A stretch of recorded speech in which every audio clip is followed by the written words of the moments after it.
Ćao ljudi, ja sam Ina, dobrodošli u novi video. Nisam našminkana, zato što je jako kasno. Ja sam malo pre došla kući i stvarno ne mogu da se šminkam samo zbog ovog videa. Pogotovo zato što ovo nije beauty video, nego je jedna jako ozbiljna tema koju ste mi tražili da vam snimim. Ok, lice mi je pakao, imam podočnjake do kolena, ustala sam jutros u 15 do 8. Tako da ne zamerite, ali danas pričamo o tome kako vi možete da zaštitite svoje društvene mreže od hakerskih napada. Naravno, ovo što ću vam ispričati ne znači da vama niko nikad u životu neće moći da hakuje nalog.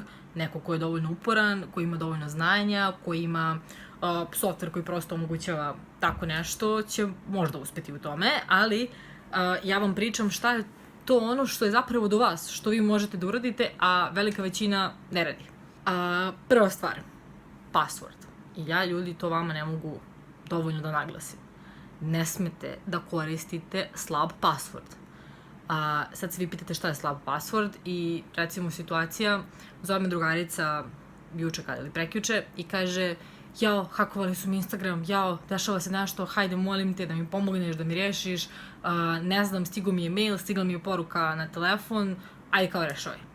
Rekao, dobro, i sad ja mi pričam, uđeš na svoj mail, klikneš ovo, klikneš ono, kaže ona, ma ne, čekaj, evo tebi šifra od mog maila, ti lepo uđi i reši šta imaš da rešiš. I ja rekao, dobro, i kaže ona meni šifru, ona ubeđena da je ta šifra sad neka jaka šifra, a to je samo nekoliko reči napisanih spojeno jedno pored druge. Dobra šifra nije šifra koja ima puno slova. Dobra šifra je šifra koja ima brojeve, različito slova u smislu velika i mala, i koja ima simbole. Dolar, tarabu, tačku, čak i space. To je šifra koju je malo teže provaliti. Jer način na koji neko može da dođe do vaše šifre je tako što pokušava svako slovo, svako slovo da stavi na određeno mesto dok ne dođe do prave kombinacije. I to ne radi čovjek, to radi program. I ako je vaša šifra sačinjena samo od malih slova, koje su neke reči, makar bilo i da lupite u tastaturu samo pa šta ispadne, ta šifra nije prosto jaka šifra. Ako koristite možda internet bankarstvo, možda ste primetili kada kreirate šifru da ispod imate naznačeno šta je to što vi zapravo treba da uradite, pa traže od vas da imate bar jedno veliko slovo i da imate bar jedan broj u cijeloj toj šifri. To je, mislim, sa razlogom, nisu to ljudi stavili to čisto da bi se igrali. Tako da, prva stvar koju morate da pripazite ozbiljno, to je šifra. Zato što to je način na koji je najlakše, mislim, upasti nekome. Pogotovo ako stavljate ime deteta, datum rođenja, datum kad ste se venčali, smuvali, godišnjicu, mislim, to su sve stvari koje su vrlo lako proverljive, pogotovo u vremenu društvenih mreža gde ja mogu da uđem na nečiji profil i da vidim objave od pre 6 godina kad se neko smuvao, zašto su okačili sliku i napisali srećna godišnjica, zajedno smo godinu, dve, koliko god, nebitno. Čak i 6 meseci stavljaju, ali vi tačno možete da nađete podatke koje vas interesuju nekoj osobi. Tako da molim vas, ljudi, nemojte da stavljate ništa što bi neko mogao da pogodi. To je prva stvar koju ja pitam. I onda ljudi meni hoće da kažu svoju šifru, rekao, nemoj da mi kažeš, samo mi reci da li je nešto što bih ja mogla da pogodim ako bi se dovoljno potrudila sa znanjem koje imam o tebi. Ti znaš šta ja znam o tebi, znaš šta kačiš na internet, ja znanje van toga nemam. Dakle, sad sa mojim znanjem ti meni kaže da li ja mogu da pogodim tvoju šifru. Ako mogu, loše je. Nebitno koliko se poznajemo. Druga stvar koju morate da jako da vodite računa, to je gde koristite tu šifru. Vaša šifra mora da bude jedinstvena. Dakle, za taj nalog za koji je koristite samo za njega i ni za što drugo. Ako vam je šifra neka jako dobra šifra koju sam objasnila malo pre kako se pravi, vi možete zameniti neke karaktere, ali da suština šifre ostane ista i koristiti je negde drugo, ali opet to nije, mislim, to uopšte nije preporučljivo, ali eto, većina ljudi ima jednu šifru i koristi je svuda. Onda, morate da pazite gde se prijavljujete. Ja imam politiku da osim sa svog kompjutera i sa svog telefona ne ulazim nigde drugo na društvene mreže, na mail, na bilo šta što mi je važno. Zato što vi ne znate šta taj neko ima na svom kompjuteru. Vi ne znate koliko je kompjuter te osobe ili telefon preko čega god se logujete, koliko je zaštićeno. Možda taj neko ima Keylogger instaliran. Šta je Keylogger? To je software koji nekome omogućava da prosto vidi šta ste vi ukucali na tastaturu i da vidi tačno koja je vaša šifra ili šta god da je hteo da pronađe. Da, znate takođe da na Facebooku postoje one aplikacije Saznaj koji si hollywoodski glumac ili glumica ili kako izgledaš sa dugom kosom ili s kratkom kosom ili našminkan ili ovako ili onako, znate već te tupave kvizove. Većina ljudi zapravo to koristi.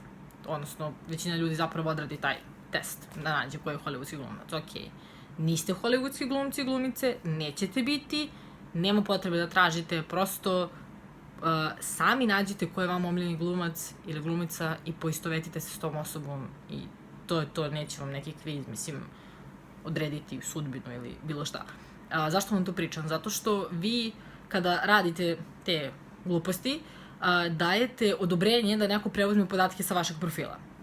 U 99% slučajeva vi ne pročitate šta je to što ste vi odobrili.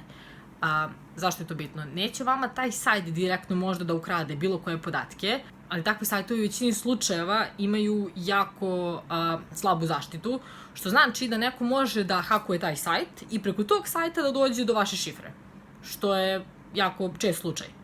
I nemojte to da radite. Ako hoćete da koristite neku treću aplikaciju koju hoćete da povežete sa vašim Instagramom, Facebookom, mailom ili nečim, prvo dobro proverite šta je to što vi hoćete da uradite, da nije glupi kviz nego nešto zapravo bitno, a nakon toga uradite revoke access. Znači iskoristite to nešto što vam treba, uđite na svoj profil, nađite tamo gde ste dali dozvolu da se vaši podaci obrađuju i poništite to. One sekunde kada završite sa korišćenjem te neke treće aplikacije. Na taj način ste opet malo bezbedniji.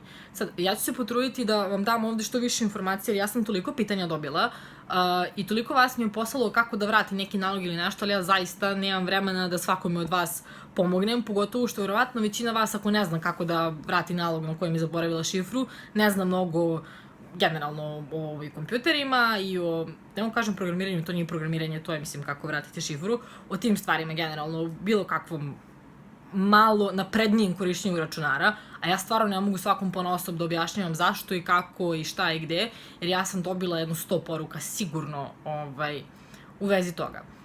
Tako da hajde da završimo priču o bezbednosti i onda da pređemo na to kako možete da povratite eventualno nalog.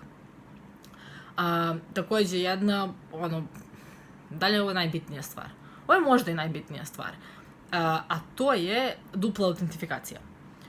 Vi kada imate duplu autentifikaciju, neko ako nema način da čita poruke sa vašeg telefona, apsolutno ne može da pristupi prosto vašem profilu.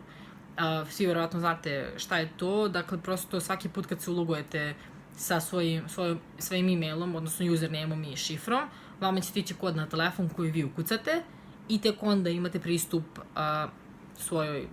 svom nalogu. Ta poruka je jako bitna zato što se ti brojevi menjaju. Nekad ima 4, nekad 6 brojeva koje treba da ukucate, to niko ne može da pogodi i osim ako nema način da čita vaše poruke, teško da će tu nešto teško da će uspeti da vam upadne na nalog. To su ovako neke 3 stvari koje prosto morate da imate na umu svaki put kada kreirate nalog. Ono što sam ja dodala kao, da kažem, neku novu bezbednost. Nisam ja sad popila svu pamet ovog sveta i nije ovo nešto novo, ali prosto ono što sam ja uradila je da sam napravila svoje naloge koji su mi jako bitni sa mailovima koje niko nema. Dakle, to su mailovi koji su napravljeni samo za registraciju na određeni sajt, tipa za Facebook, tipa za Instagram.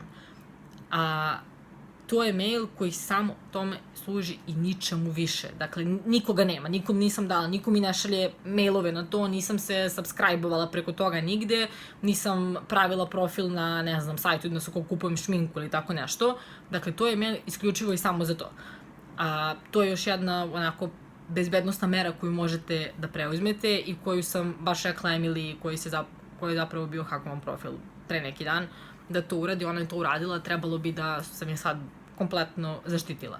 Ali da, onaj ko je dovoljno uporan i ko ima zapravo resurse da vam hakuje bilo koji profil, on će to uraditi bez obzira na to kako ste vi zaštitili svoj nalog. Sada, što se tiče ove priče kako da vratite neki nalog. Ako ste zaboravili šifru, prosto idite na I forgot my password i vratite šifru, stiće vam poruka na mail i to je to. Ako ne znate ni koji vam je mail, ni koja vam je šifra za mail, onda ste u problemu. Možete eventualno da vidite preko svog nekog drugog maila koji vam je taj mail. Jer kad pravite mail morate da imate neku backup opciju.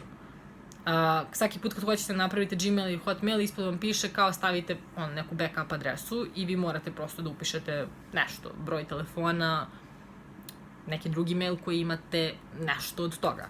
A stvarno da neko zaboravi, mislim, i username i password i sve, meni je to van pameti, pa kao ljudi, šta vi mislite?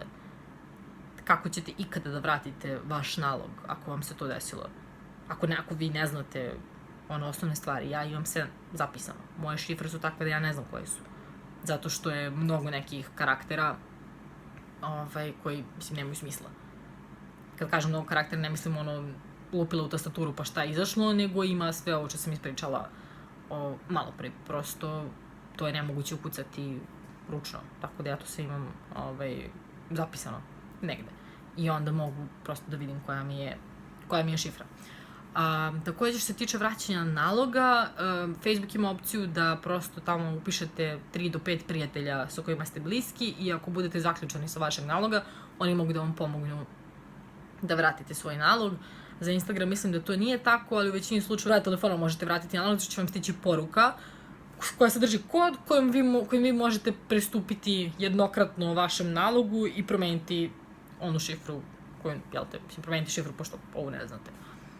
U suštini, to je to. Ja ako uđem u neke detalje, bit će mnogo pitanja, jako će me malo ljudi razumeti šta sam htela da kažem, a ovo je bitno pre svega da biste znali za nadalje, a kao drugo da bih odgovorila svima koji su mi poslali poruku i ljudi, pre nego što pitate nekoga nešto, bilo šta, ne mene, bilo koga, googlajte. Dakle, googlajte prvo, na Google sigurno postoji informacija. Ako probate to i to neće, googlajte još malo. Ako ni to neće, onda pitajte nekoga ko može da vam pomogne. Nemojte odmah da pitate, jer svaki put kad budete pitali, nećete naučiti šta treba da se radi. To je nešto je meni moj dobar drugar rekao, jer sam ja tako njega cimala, kako da uradim ovo, kako da uradim ono, jao, neće da mi radi kod, šta se dešava. Svaki put sam dobila odgovor u Google, a u jednom momentu je prestao da mi odgovara, nego me samo sinuje, što znači, mi na Google, i tako se ja lepo izdopisujem sama sa sobom jedno 100 poruka, ovako jedno ispod druge, i rešim problem, on mi samo sinuje, verovatno ni ne pročita, i samo me pita posle 2 dana jesi rešila. Ako tad nisam rešila, onda mi pomogne, ali prestao je na taj način da to radi i ja sam mu zahvalna zbog toga. Vi sad možete kažete da je on loš drugar, nije, mnogo mi je dobar drugar i mnogo zna i samo hoće mi pomogne da ja to nešto naučim. Isto kažem i vama. Googlajte. Na Google sigurno postoji odgovor.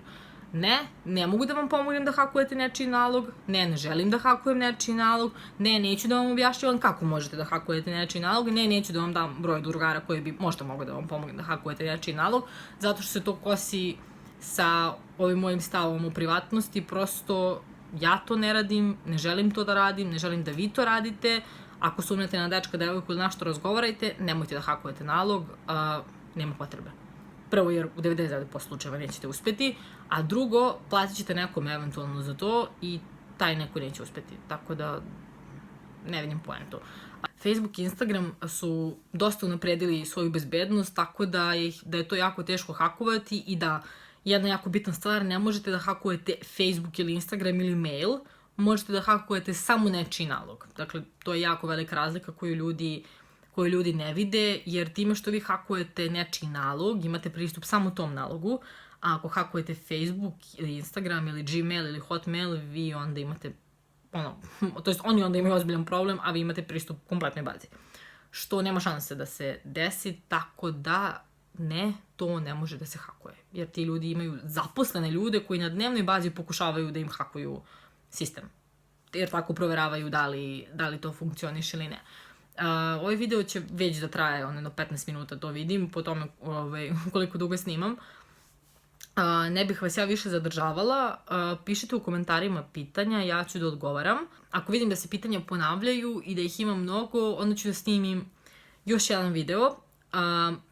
Vi samo recite da li hoćete YouTube video, da li hoćete live, šta hoćete, ja ću to napraviti, nije nikakav problem. Preporučujem vam da ovaj video pošaljete svojim drugarima i drugaricama koji bi možda imali neke od ovih problema da pogledaju, kako bi im bilo lakše da ga eventualno reše. I vas molim da svaki put kad imate problem, prvo ga googlate, pa onda pitate nekoga za pomoć. Tako da to je to. Pišite slobodno šta imate, lajkujte video, pretplatite se na moj kanal, a mi se vidimo u nekom sledećem. Ćao!